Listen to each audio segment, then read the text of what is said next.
నమస్తే. పాలమూరు జిల్లా కేంద్రం పూర్తిగా ఒక్కసారిగా అంటే రాష్ట్రంలోనే హాట్ టాపిక్‌గా మారిందని చెప్పుకోవచ్చు. ఇక్కడ రాజకీయ నాయకులు ఒక్కసారిగా అంటే తమకు చెప్పుకోలేని వింత చేష్టలకు దిగుతున్నారని చెప్పుకోవచ్చు. ఎందుకంటే వాళ్ళు అంటే వాళ్ళ లోపల ఒక స్థితి లేదని చెప్పుకోవచ్చు. ఎందుకంటే 2 గ్రూపులుగా మారిపోయాయి. 3 గ్రూపులుగా మారిపోయాయనేది ప్రస్తుతం మన వద్ద సీనియర్ నేత ఉన్నారు. అదేవిధంగా గతంలో మాజీ జేఏసీ నాయకుడు రాజేందర్ రెడ్డి గారు ఆయన్ని అడిగి తెలుసుకుందాం. ఎందుకు ఇంత అసహనంకు గురవుతున్నారు? అంటే గురవ్వడం జరుగుతుంది.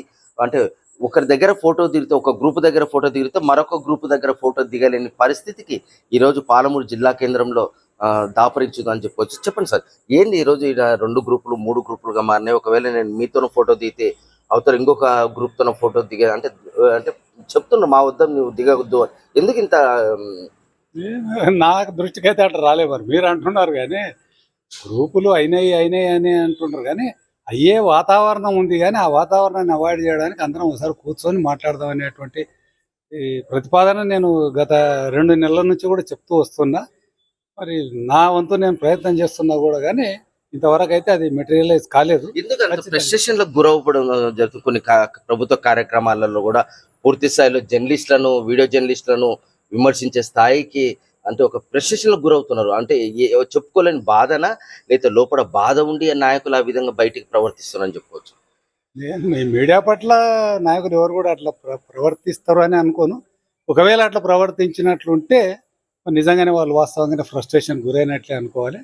ఫ్రస్ట్రేషన్ గురయ్యేటంతటి పరిస్థితులు అయితే ఇక్కడ ఏం లేవు. ఓ ప్రతి చిన్న అంశాన్ని భూతద్దంలో పెట్టి చూడకుండా ఒక మంచి మనసుతోన మనమంతా కూడా కాంగ్రెస్ మనసులమే, మనమంతా కూడా కాంగ్రెస్ పార్టీ నిలబెట్టాలి, వ్యక్తులు ముఖ్యం కాదు పార్టీ ముఖ్యం అనేటువంటి ఆలోచన ధోరణితోన అందరూ పోయినప్పుడు గ్రూపులు అనేటివి ఏర్పడవు. అసలు ఇప్పటికైతే ఏర్పడలేదు నా దృష్టిలో. ఏర్పడబోతుండే అనేటువంటి టాక్ ఉంది, కానీ అట్లా ఏర్పడవు. అందరిని కూడా నేను కోరుకునేది ఏంటంటే పార్టీ ముఖ్యము, వ్యక్తులు ముఖ్యం కాదు. ఏ పదవి వచ్చినా కూడా, ఏ ముఖ్యునికి ఏ పదవి వచ్చినా కూడా పార్టీ ద్వారానే వచ్చింది, రేపు పొద్దున కూడా వస్తుంది అనే అంశాన్ని ప్రతి కార్యకర్త ఇప్పుడు ఎవరైతే పదవులలో ఉన్నారో ఆ పదవులలో ఉన్న వాళ్ళు ఈ పార్టీకి సంబంధించిన నేతలే గారు. వాస్తవం చెప్పాలంటే అప్పుడు వచ్చి పదవులు తీసుకోవడము, ప్రజల చేత ఎన్నుకోబడము ఇవి మాత్రం చేయలేదు. ఈ పార్టీకి సంబంధించిన నేతలే గారు వాళ్ళు. నేతలు కండువా కప్పుకోనంత వరకు పార్టీ నేతలు కారు. కండువా కప్పుకున్న మరుక్షణం నుంచి పార్టీ నేతలే. కండువా కప్పుకున్నందుకే బీఫామ్ వచ్చి ఉంటుంది, ఎన్నుకోబడి ఉంటుంది. నేను కూడా అట్లాంటి ఆ రకంగా నేను కూడా 2.5 సంవత్సరాల సీనియారిటీ ఉన్న కాంగ్రెస్ నేతనే. నేను కూడా వయసులో రాజకీయంగా అనుభవం ఉండి సీనియర్ నేత అని అంటారేమో, కానీ పార్టీ పరంగా చూస్తే నేను కూడా ఐఎమ్ ఆల్సో జూనియర్. అది ఆ ఫీలింగు ఏ పదవి వచ్చినంత మాత్రం నేను సీనియర్ను, నేనే సర్వం అనేటువంటి ఫీలింగ్ ఎవరు కూడా ఉండకూడదు, కలగకూడదు. ఏ పదవి వచ్చినా కూడా పార్టీ ద్వారానే మనకు వచ్చింది, వస్తుంది అనేటువంటి భావన ప్రతి నాయకుడికి ఉండాలని చెప్పి నా అభిప్రాయం. ప్రతి ఒక్కరికి కాంగ్రెస్ పార్టీలో స్వేచ్ఛ అనేది చాలా ఎక్కువ ఉంటుంది. రాజేందర్ రెడ్డి గారు కూడా ఈ మధ్యకాలంలో ఒక విందుకు ఒకరింటికి పోయినప్పుడు కూడా ఎందుకు పోవాల్సి వచ్చింది, ఆ విందుకు ఎందుకు పోవాల్సి వచ్చింది అనేది కూడా ఒక టాక్ వెళ్ళింది. ఒక సాయంకాలం వేళ ఒక పెద్ద మనిషి మీరు, ఎందుకంటే పెద్ద మనిషి సాయంకాలం వేళ ఇంటికి పోవాల్సి వచ్చింది ఆ రోజు. ఏదో అడిగిన కాలాలు కూడా ఉన్నాయి మీకు? ఎవరింటికి ఎవరు అడిగినా నేను ఎవరింటికైనా పోతాను నేను. అది అఫ్కోర్స్ టీఆర్ఎస్ ఉండొచ్చు, బీజేపీ ఉండొచ్చు, ఎంఐఎం ఉండొచ్చు, సిపిఐ ఉండొచ్చు, సిపిఎం ఉండొచ్చు, కాంగ్రెస్ ఉండొచ్చు. ఏ పార్టీ ఉన్నా కూడా వ్యక్తిగత స్నేహాలు వేరు, రాజకీయ పార్టీలు వేరు. రాజకీయ పార్టీలు అన్నీ కూడా గ్లో అయ్యేది ఎప్పుడంటే డ్యూరింగ్ ఎలక్షన్స్లో మాత్రమే ఒకరికొకరు కొంత డిస్టెన్స్ మెయింటైన్ చేయాల్సిన అవసరం ఉంటే డిస్టెన్స్ మెయింటైన్ చేస్తాం. అంత మాత్రం ఒక్కొక్క రాజకీయ పార్టీలో ఉండి ఒకరొకరికి వ్యక్తిత్వాలు అంటే రాజకీయ పార్టీల దీని కొరకు వ్యక్తిత్వాలను విడిచిపెట్టి స్నేహాలను వదులుకునేటటువంటి కుంచిత స్వభావం నాకైతే లేదు. ఎవరు పిలిచినా కూడా నేను వస్తాను. ఈ గ్రూపు ఆ గ్రూప్ అని మీరు అంటున్నారు. ఏ గ్రూప్ వాళ్ళు నాకు చిన్న ఫోన్ చేసి ఇట్లా రానా అంటే నేను తప్పకుండా పోతా. ఈ గ్రూప్ అనేది ఆ గ్రూప్ అనేది నా దృష్టిలో అయితే కాంగ్రెస్ పార్టీలో గ్రూప్ లేదు. పార్టీలకు అతీతంగా నేను వ్యక్తిత్వం స్నేహం చేస్తా. నా వ్యక్తిత్వం అటువంటిది. ఇంకొకటి సార్, ఇప్పుడు మనకు పాలమూరులో ఏ రాజకీయ పదవి కూడా దక్కే అవకాశం లేదు. ఎందుకంటే ఆల్రెడీ ముడా చైర్మన్ వేరే నియోజకవర్గాలకు కేటాయించాలి, లైబ్రరీ వేరే నియోజకవర్గాలకు కేటాయి. పాలమూరుకు మాత్రం ఏ పదవి కూడా ఇప్పుడు ప్రస్తుతము ఎవరు ఆశించకపోయినా ఎమ్మెల్యే గారు కూడా ప్రకటించడం జరిగింది. ఇప్పుడు వేరే నియోజకవర్గాలకు సంబంధించి అంటే మహబూబ్నగర్ అంటే దేవరకద్ర, జడ్చల్ల, మహబూబ్నగర్కి అన్ని అయిపోయినాయి. ఇప్పుడు వేరే నియోజకవర్గాలు ఇప్పుడు ఓన్లీ ఒకవేళ ఇస్తే మార్కెట్ కమిటీ అంటే మీకు ఏమైనా ఆశలు, అంటే మీకు ఏమైనా ఆశ మీరు కోరడం జరిగిందా? వాళ్ళకి మీకు ఏమైనా ఆశ చూపించలేదు? నేను ఎవరిని కోరడం లేదు, నేను ఎవరిని డిమాండ్ చేయలేదు, నేను ఆశ కూడా పడడం లేదు, నాకు ఆశ పెట్టింది కూడా ఎవరు లేరు. వాస్తవంగా కూడా ఆ పరిస్థితులకు అనుగుణంగానే మీరు చెప్పిన మాటలు ఇప్పుడు అన్ని కూడా అక్షర సత్యాలే.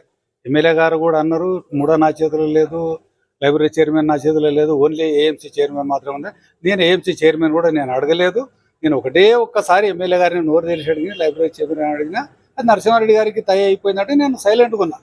ఇప్పటికి కూడా నేను ఎమ్మెల్యే గారిని నేను పదవి గురించి అడగలేదు, ఇక అడగదలుచుకోలేదు కూడా. నేను ఎందుకొరకంటే అవకాశాలు ఉంటే వాటింతలో కాయ వస్తాయి.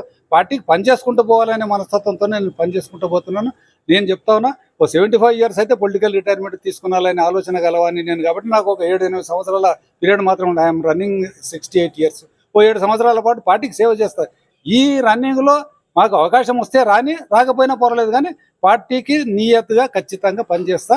కాంగ్రెస్ పార్టీ అభివృద్ధి కొరకు, కాంగ్రెస్ పార్టీలో ఉన్నటువంటి గ్రూపుల నివారణ కొరకు, కాంగ్రెస్ పార్టీ పవర్లో ఉండాలి, పవర్లో కొనసాగాలి, రేవంత్ రెడ్డి ముఖ్యమంత్రి కావాలి, రేపు పొద్దున రాహుల్ గాంధీ ప్రధానమంత్రి కావాలనే ఉద్దేశంతోనే మేము పనిచేస్తాం, తప్పకుండా పనిచేస్తాం. ఇంకోటి, పాలమూరుకు సంబంధించిన నియోజకవర్గానికి సంబంధించిన కాంగ్రెస్ ఎవరైతే సీనియర్ కావచ్చు, జూనియర్లు, వాళ్ళు చాలా మటుకు అసంతృప్తిగా ఉన్నారు. ఎందుకోసం అంటారు? ఎందుచేత అంటారు? నేను ఇప్పుడు 1కి 4 సార్లు చెప్పినా 10వ సారి ఏదైనా కూడా ఇది కలిసి కూర్చుంటే అన్నీ ఓపెన్ అయిపోతాయి. ఒక్కసారి ఓపెన్ హార్ట్, మనసులో ఉన్నటువంటి కల్మషాలన్నీ పోతే మనిషి చాలా ఫ్రీగా అయిపోతాడు. తన లోపు ఉన్న బరువంతా వెళ్ళిపోతుంది.